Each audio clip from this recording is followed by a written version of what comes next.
shotguns. The kind of airsoft guns that everyone loves, but also hates. Me, I'm kind of in the middle of the road because, well, even though they're kind of hit or miss, like, this is just a spring shotgun that I got like a year ago or so. I've been using it in a few games. Well, it's nice when it's within its comfort zone, that is. Like, you're not going to be able to take this to like an outdoor field and just like immediately start wrecking people. No, that is not going to happen ever. Let's be real. I mean, over the years, this platform has been expanded upon. I mean, so you know, you got your shotgun shells right here. Put them in, and then you get 10 shots. But each of those shots shoots out 3 BBs. And even with someone like this, you can actually slam fire it, like, just like that. But if you spend a little more money, you can get one of these. And then you can use your AEG mags. Just like that. It makes your shotgun look very silly. Yes, I admit. This does look pretty stupid. That just, that was not planned. But you know what? Pump shotguns, you know, they're okay and all. I mean, you can get some gas ones that are even better than just the spring ones. But what about electric ones? Well, they have made the electric shotgun. It's called the AA-12, and it's made by Tokyo Marui. I don't have it, but I do have its older brother, the SGR-12. Oh my god, what do I say about this thing? Well, first off, it is a shotgun. I don't know if you can see it, but you got 3 barrels in there. So it shoots 3 at a time with every trigger pull. Yes, every trigger pull. This thing is semi-automatic. So another thing about this having 3 barrels is that this has 3 hop-ups. Yes, there's a hop-up for each barrel, and you can dial it in for each and every single one of them. For the left and right barrels, the hop-up does not control the hop, like the actual hop of the BB. Instead, it actually controls the spread of the BBs.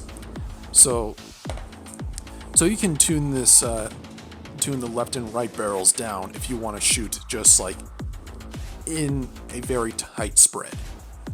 But you can dial it up if you want to shoot like with a higher, with a bigger spread. And you know, it runs on batteries. Like, you put the battery back in here. You put an 8.4 nickel battery brick.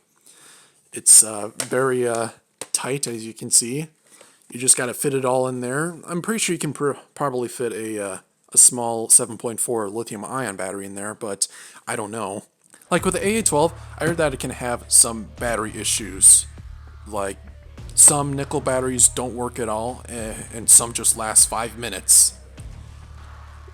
From what I've heard, lithium batteries do not have this problem with this gun. So maybe go with lithium batteries if you're getting an AA-12. But so far, I have never seen any of those issues with the SGR-12.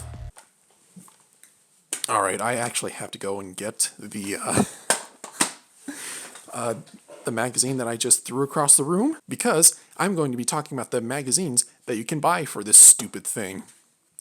So the first magazine you can buy is this mid-cap. So this mid-cap looks absolutely gorgeous. Like, you see, you got the individual shotgun shells in there. You can see them all. Funny thing is, when I show this to people on the field, they actually think these actually load into the gun itself. No, that is not the case. This is just a standard little mid-cap right here. It feeds very nicely too, I might say. I would run with a bunch of these if the drum mag didn't exist, but I would run with a bunch of these if it weren't for one small problem. This little sharp bit right here, while it is used to like keep it snug inside the mag well, this gets caught on everything inside the pouches or magazine pouches that you try to use with this thing. It just it just gets caught on everything, and it's a pain to get it out. It's bad. Another thing you can get with this shotgun is a 600 round high cap. You know, like Like this thing, you know, with the wheel on the bottom. Yeah, they make high caps like this just for this thing. I don't own one, and that's because I have this thing, the 3000 round self-winding high cap, aka the drum mag. Yes, I did say self-winding. That's because you put AAA batteries in there. Get in there. Here you see the button. Sounds like a vacuum cleaner. Actually, I need to get those out. I don't want to waste the batteries. Oh, god damn it. So when it comes to measuring the FPS on this thing, it gets a little tricky because, well, it shoots 3 BBs at a time, and... Okay, hi, this is Revstro. While I was editing this video, I realized I forgot to mention how fast the FPS is with the SGR-12. It's under 300, even with 2.0s, so it doesn't hurt, basically. That's all. Alright? Most chronographs can't read like 3 BBs at the same time. I mean, you can easily circumvent that by just loading 1 BB inside this magazine and then just loading it. That's how I usually get around to measuring the FPS with the pump shotgun. I just load 1 BB inside this shell and then I just shoot it. And people seem to be just fine with that. So when it comes to the accessories that you'll find in the box when you get this gun, is that it's going to come with a red barrel plug that just goes right on top of right here, like most TM guns that you buy. I've actually used the red barrel plug as just as like one of those barrel socks that you just put on the front of your gun. But be warned, if you try doing this, it might not be allowed at your local field. I haven't had a problem with doing this at my local fields here in Minnesota.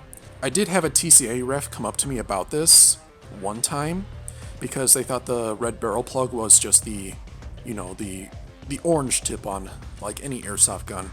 But once I explained it to them, they were very understanding. Another thing you'll find in the box when you buy this is a tube BB loader.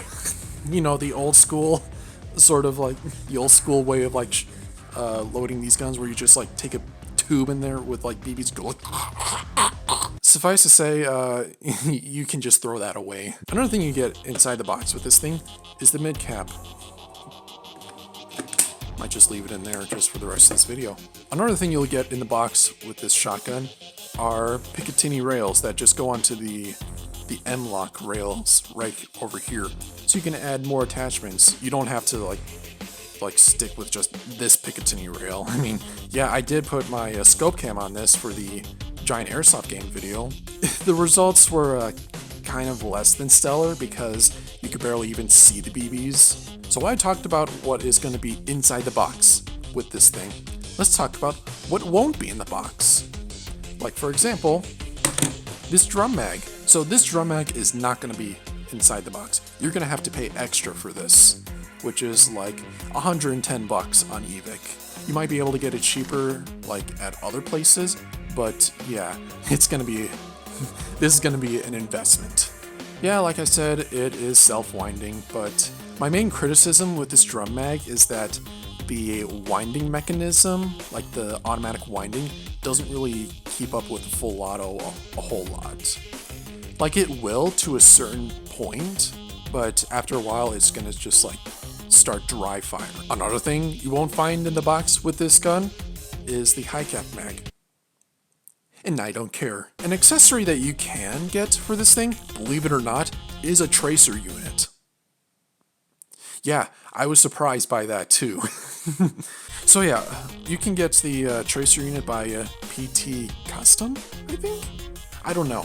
I don't remember the name, but it just looks like a huge block that just goes on the end of the gun. Makes it look a little ugly, but I mean, the tracer unit does work. So I know you might be asking, can I HPA this thing? Yes. Yes, you can. But it's probably more trouble than what it's worth. It's very much a do-it-yourself project. Like, I know the insides of a V2 gearbox, but I wouldn't dare to attempt tech work on this thing. You're better off buying an M870 or KSG from Tokyo Marui and getting a IGL from Amped Airsoft for that thing. So then, after all the things I've said about this gun, is it worth it?